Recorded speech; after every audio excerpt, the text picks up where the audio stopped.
Here's an example in which we're going to use the law of sines to do a practical calculation. So points A and B are separated by a lake. So you got A here and B here.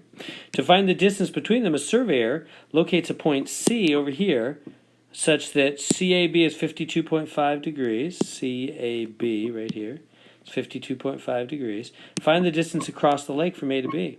So how can we use this triangle situation to figure this out? Well, is it a right triangle? No, there's no 90-degree angle, is there? So if it was a right triangle, we could use SOHCAHTOA, right? SOHCAHTOA, which we've been using for the first part of the course, that sine is opposite over hypotenuse. Hypotenuse is the side across from the right angle. We don't have a right angle. We don't have a hypotenuse. We can't use SOHCAHTOA. So if we can't use SOHCAHTOA, what are we going to use? Law of sines, right? That's what we use. We use law of sines. We use law of sines because it's not a right triangle. When it's not a right triangle, you got to use law of sines or cosines, which we'll also study.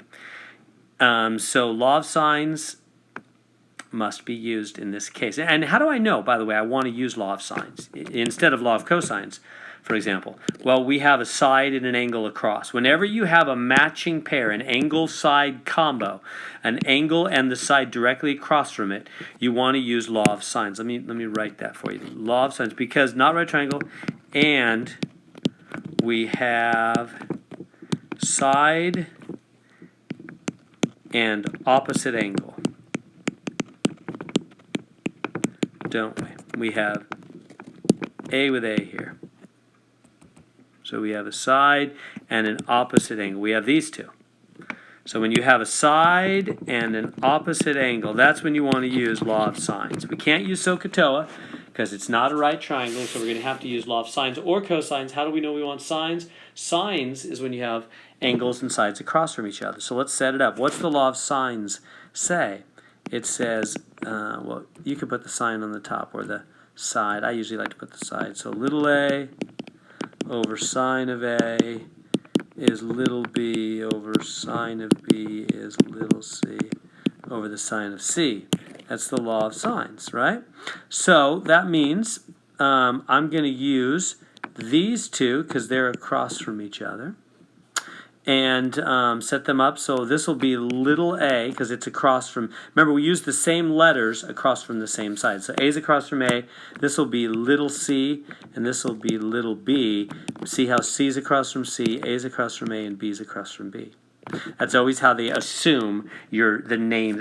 We have to assume that's what the names mean. That's what they're assuming when they set up these triangles, and we're assuming when we write the law of sines. It's what we're assuming. When we say A over A, B over B, B over C, we mean the opposite side. So C is across from C, B is across from B, A is across from A. All right, so let's do it. So little a is 490. 490 over the sine of 52.5 equals, right? So little a over a equals what? Well, how do I know what else? The only other thing I know is this, so I got to go with it. It's B, 317, right? 317 over the sine of capital B. I have no other choice. That's the only other thing I know in the entire triangle. So I've got to go with that. You just got to go with what you know. You do what you can. Okay, let's solve this for B. So cross multiply. 490 sine of B is 317 sine of 52.5 degrees here. Okay, divide by the 490. Boom, boom. Come on down. So we've got sine of B is 317 sine of 52.5 degrees over 490. Now, I'm trying to solve for the capital B, angle B. What do I do? How do I get rid of that sine there? What am I going to do? Am I just going to divide by sine on both sides? No. I hope you've seen me say that several times now. You can't divide. Why? Because sine of b is not multiplication. You can't undo it by dividing. It never was multiplication. You get rid of it by sine inverse. And whatever you do to one side, you have no choice but to do the same thing to the other. Right? We do sine inverse on both sides, and then these cancel. That's how you get rid of sine. You do sine inverse. And then you just do this entire thing over here on your calculator. Sine inverse of that whole thing. So make sure you're in degree mode, because these are degrees.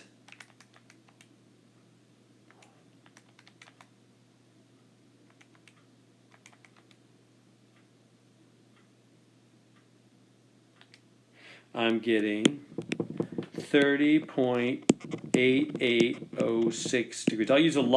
Always use a lot of decimals while you're still in the middle of the problem and you're not yet to the final answer. So I got angle B, 30.8806. Let me go back to the triangle.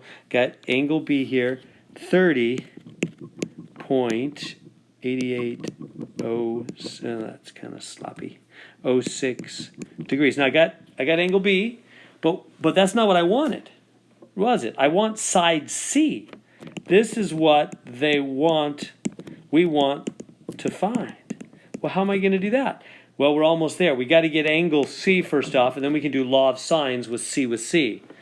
So how do we get angle C? Well, remember, a triangle holds 180. So I've got 52.5 here, 30.8806 there. Let's find angle C now. So this is all step number 1. So step number 1, we found B. Step number 2,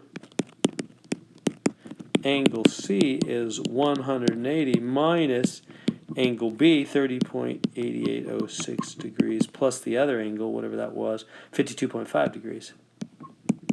Right? Triangle has to hold 180. So angle C then, choose your calculator. I'm going to use mine. I'm getting angle C is 96.6194 degrees.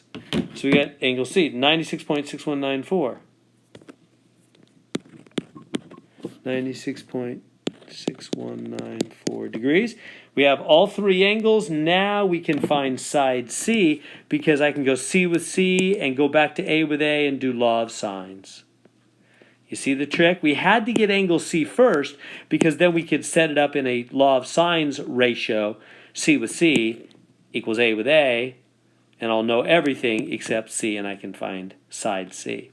So that's step 3. So I'm going to go, little a over sine A is little c over sine C. So A with A, what's A with A? A is 490 and 52.5. 490, 52.5. 490, 52.5 is little c over sine C. Little c is what I'm trying to find. Sine, and what was angle C? It's right there. It's above 96.6194 degrees. See, I use a lot of decimals till the very end here. All right, we're almost there. Cross multiply. 490 sine of 96.6194 degrees equals C times the sine of 52.5 degrees. Last step, divide by the sine of 52.5 degrees. Boom, boom, little c's alone. Hit the buttons on your calculator. So let's do it.